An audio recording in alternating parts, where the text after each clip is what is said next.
I still remember the sound of their laughter. It wasn't the kind of laughter that makes you smile. It was sharp, like a knife cutting through the air. And it was always directed at me.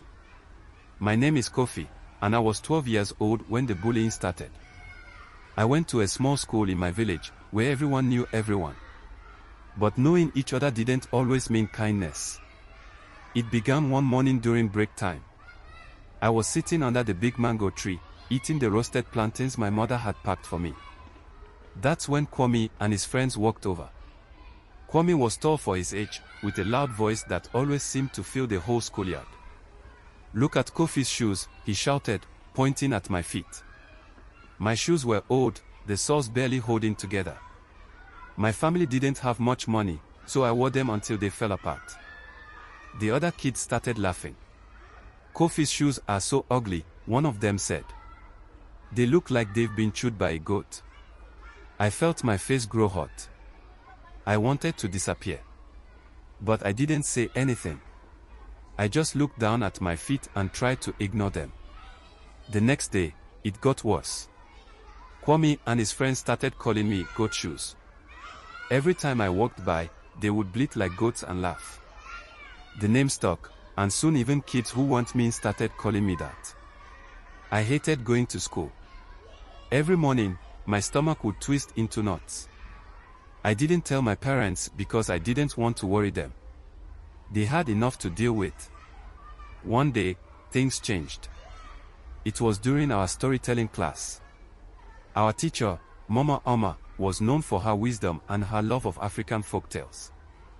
That day, she told us the story of the tortoise and the eagle. The tortoise was small and slow, she began, and the other animals always laughed at him. But the tortoise was clever. He asked the eagle to carry him up into the sky so he could see the world. The eagle agreed, but only if the tortoise held on tight. Halfway up, the eagle let go, and the tortoise fell. But instead of crashing, the tortoise landed on his strong shell and walked away, unharmed. The other animals never laughed at him again. Mama Oma looked around the class. "Sometimes," she said, "those who seem weak are the strongest of all." Her eyes met mine, and for a moment, I felt like she was talking directly to me. The next day, when Kwame and his friends started calling me Goat Shoes, I didn't look down. I stood up straight and said, "My shoes may be old, but they still carry me to school every day. What matters is what's inside my head, not on my feet." Kwame looked surprised. He opened his mouth to say something, but no words came out. The other kids were quiet too. After that day, the bullying stopped.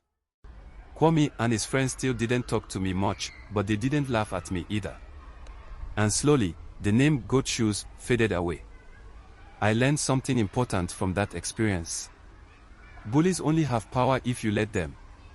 And sometimes, all it takes is a little courage to change everything.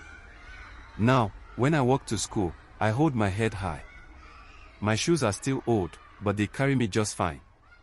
And that's all that matters.